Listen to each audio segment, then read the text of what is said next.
नमस्कार CSK news में आप सभी दोस्तों का एक बार फिर से बहुत बहुत स्वागत है। दोस्तों आज हो गया है 25 जून, जो फटाफट बड़ी खबर निकल कर एक एक करके जाने की। दरअसल देश भर में संक्रमितों के आंकड़े के लाइव स्टेटस के बारे में आपको बताएंगे। इस बीच बड़ी खबर निकल के आ रही है, आपको बता दें कि ड्रैगन की लद्दाख में एक बार फिर से हिमाकत एलएसी पर लगातार सैन्य शक्ति बढ़ा रहा है।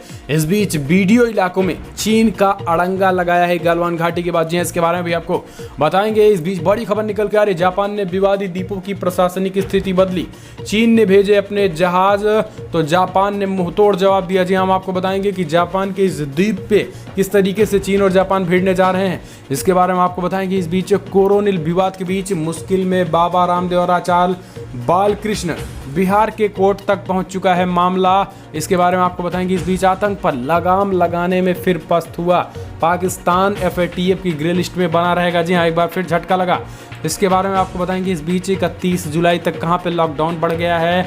इस बीच अमेरिका ने, जी हाँ, अमेरिका ने पाकिस्तान को खुली चेतावनी दी। अभी भी बताया है आतंकियों का सबसे बड़ा अड्डा पाकिस्तान को बताया है।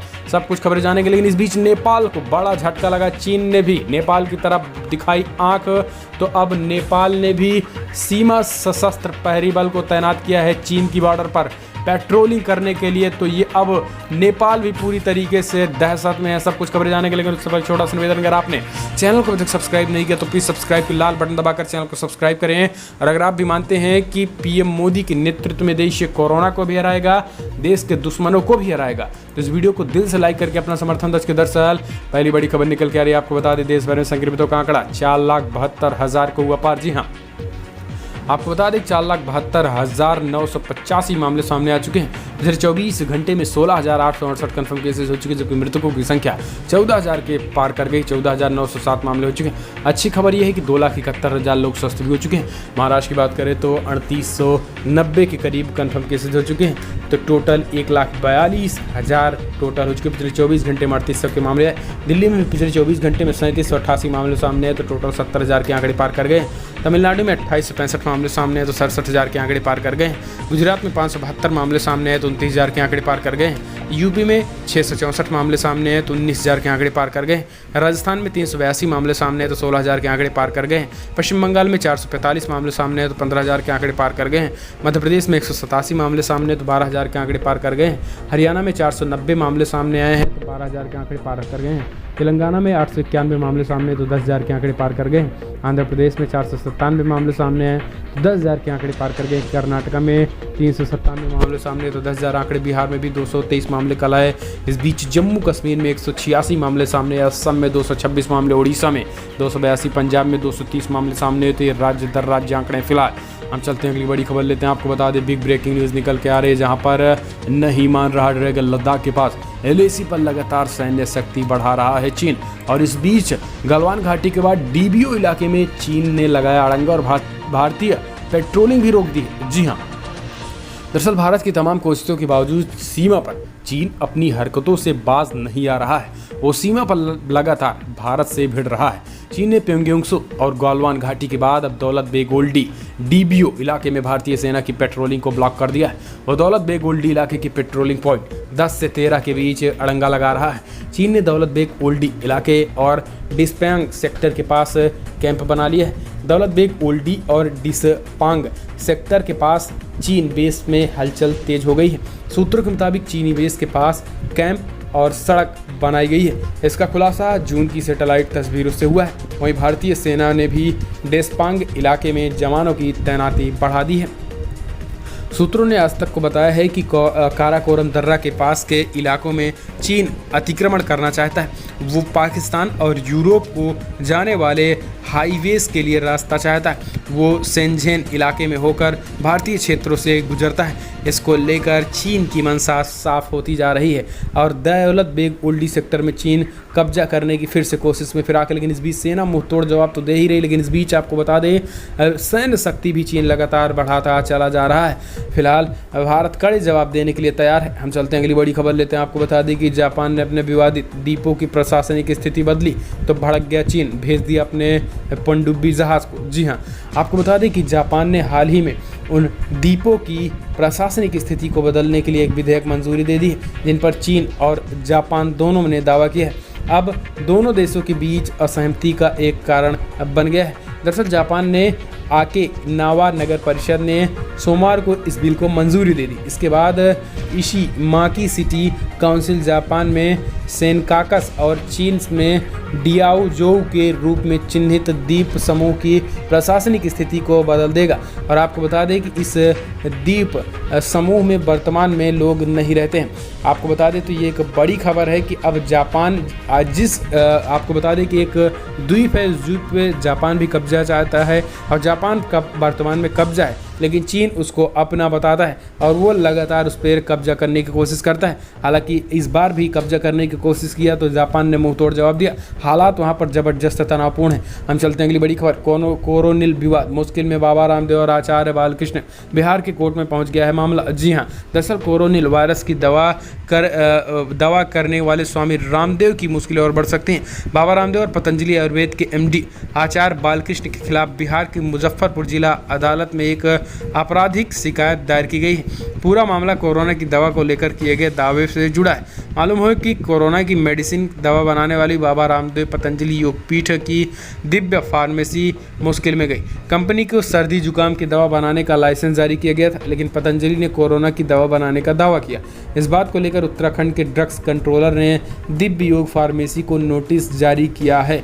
तो ये एक बड़ी खबर आई है। फिलहाल हम चलते हैं अगली बड़ी खबर। आतंक पर लगाम लगाने में पस्त हुआ पाकिस्तान, फिर लगा झटका। FATF की ग्रे लिस्ट नहीं हुआ बाहर। जी हाँ, आपको बता दें कि पाकिस्तान को अंतर्राष्ट्रीय मंच पर एक बार फिर झटका लग गया। आतंकियों को पनाह देने वाला Pakistan financial action task force FATF की ग्रे लिस्ट में फिर से रह गया, बाहर नहीं निकल पाया। FATF ने बुधवार को ये बड़ा फैसला किया। अधिकारियों ने कहा है कि FATF ने बुधवार को पाकिस्तान को ग्रे लिस्ट में रखने का फैसला किया क्योंकि वो लश्कर और जैश जैसे आतंकी संगठनों को पहुँचाने वाली फंडिंग पर नकेल कसने में विफल रहा है। वीडियो कॉन्फ्रेंसिंग के जरिए आयोजित FATF के अधिवेशन की अध्यक्षता चीन के शिनजियांग ली ने की है। इस अधिवेशन में इस बात का फैसला किया जाना था कि पाकिस्तान को ग्रे लिस्ट में रखा जाएगा या ब्लैक लिस्ट में डाला जाएगा। हम चलते हैं अगली बड़ी खबर लेते हैं। आपको बता दें कि कोरोना वायरस का कहर, पश्चिम बंगाल सरकार ने 31 जुलाई तक बढ़ाया लॉकडाउन। जी हाँ, दरअसल पश्चिम बंगाल में लॉकडाउन को 31 जुलाई तक बढ़ा दिया गया। सूबे में लगातार बढ़ते कोरोना वायरस के मामले को देखते हुए राज्य सरकार ने यह फैसला लिया है। सूबे में स्कूल और कॉलेज 31 जुलाई तक पहले से ही बंद किए जा चुके हैं। बुधवार को सर्वदलीय बैठक के बाद ममता बनर्जी सरकार ने सूबे में लॉकडाउन 31 जुलाई तक बढ़ाने का फैसला किया है। ममता सरकार ने कहा है कि यहां तक कि सरकारी कार्यालयों में सोशल डिस्टेंसिंग के साथ जिस तरीके से अभी काम चल रहा है उसी तरीके से जारी रखा जाएगा। ICMR की गाइडलाइंस के तहत सभी कोरोना मरीजों का प्रमुखता से इलाज किया जाएगा। सरकार ने कहा है कि कई इलाकों में लोग दूसरी बीमारियों से जूझ रहे हैं, लेकिन उनको अभी टाला जा रहा है। इनका हमको दुख भी है। हालांकि गंभीर मरीजों को प्राथमिकता से देखा जाएगा। पश्चिम बंगाल में लगातार बढ़ रहे कोरोना वायरस से निपटने की रणनीति पर चर्चा। हम चलते हैं अगली बड़ी खबर लेते हैं। बिग ब्रेकिंग न्यूज़ निकल के आ रही है। आपको बता दें कि नेपाल ने चीन सीमा पर तैनात किए सशस्त्र प्रहरी बल। 1 साल तक पेट्रोलिंग करेंगे जवान। जी हाँ, आपको बता दें कि एक सप्ताह पूर्व नेपाल सरकार ने पहली बार नेपाल चीन सीमा के अंतिम गांव तिंकर से 19 किलोमीटर चीन सीमा की ओर से सशस्त्र प्रहरी बल तैनात कर दिए हैं। नेपाल के सूत्रों से मिल रही जानकारी के अनुसार सशस्त्र प्रहरी बल जवान 12 महीने तक अपनी सीमा की सुरक्षा में तैनात रहेंगे। APF के जवान छांगरू से गूंजी, महाकाली नदी पार, कौवा और काला पानी आदि जगहों पर पेट्रोलिंग कर रहे हैं। ऐसा पहली बार है जब नेपाल ने भारत और चीन सीमा पर सेना के जवान तैनात किए हैं। नेपाल इससे पूर्व भारतीय सीमा पर छांगरू में बॉर्डर आउटपोस्ट स्थापित कर चुका है। इसके अतिरिक्त नेपाल काला नदी किनारे 6 बॉर्डर आउटपोस्ट बना रहा है। यानी आपको बता दें कि चीन को देखते हुए इस तरीके से नेपाल ने किया है और भारत के काला पानी पर भी उसने नज़र डालने की कोशिश की है। तो ये नेपाल की हरकत है। हालांकि आपको बता दें कि चीन लगातार कब्जा कर रहा है और इसी को देखते हुए भी सेना लगाया गया है। अब नेपाल की हवा खराब है।